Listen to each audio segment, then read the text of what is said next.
So we talked briefly about a more personalized model of learning, and so I'm going to take just a second in a different domain and give you an example. So if I come in as the teacher in this different domain, you'll see that if I come into the geometry course, I'm going to have a fairly typical sequentially driven instruction, a series of modules.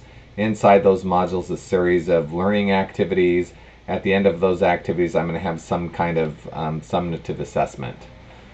And so this is a very traditional kind of approach to designing learning.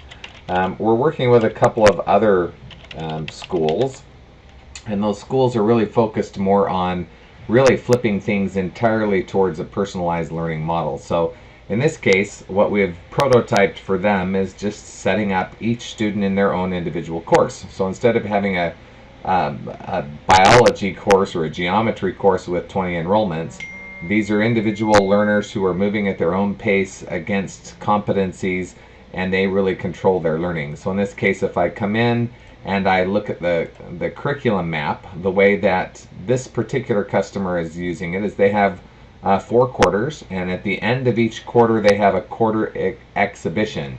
And that exhibition is where the student describes what they've learned to that corner in front of their instructor, any outside mentors, parents, and peers. And so what they wanted to be able to do is just have some outcomes aligned or competency lines to these quarters and to the exhibition, and then allow the student complete control over what learning they wanted to do in order to accomplish those competencies. So you can see from the standpoint of a teacher could come in here and say, well, I'm going to go ahead and intervene on behalf of Kelly, and I'm going to assign Kelly something, right? So I can come in, I can grab an item, I could go search the library. Let's search the library for extreme ironing. There's a project that I want her to work on and explain why this is an important concept and whatever. This is just kind of showing you how Guru Learning has a lot of stuff in it, but sure enough, there's the first world championships on extreme learning.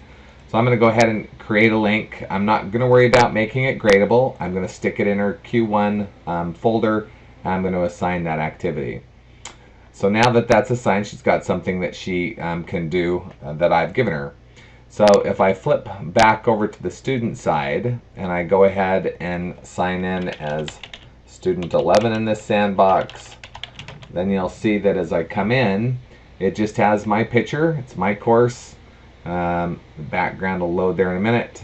And so when we click on my course and I come into lesson 1, I'm going to have that extreme ironing world championship that was sent to me from my instructor.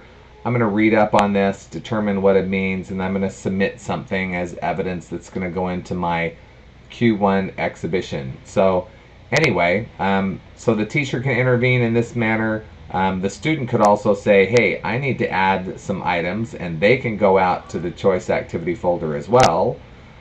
So they can go find stuff, and they can do that either in the folder below, or I can come up one and simply do it at this level if I want to. So I can go into the exhibit folder and choose an activity here, or otherwise. And of course I can still always go through the assign me concept. So this is really taking learning to an extreme in that there really is not much structured instruction happening. It's really for the student to find activities that are aligned to those competencies and then deliver a quarterly review as they move through.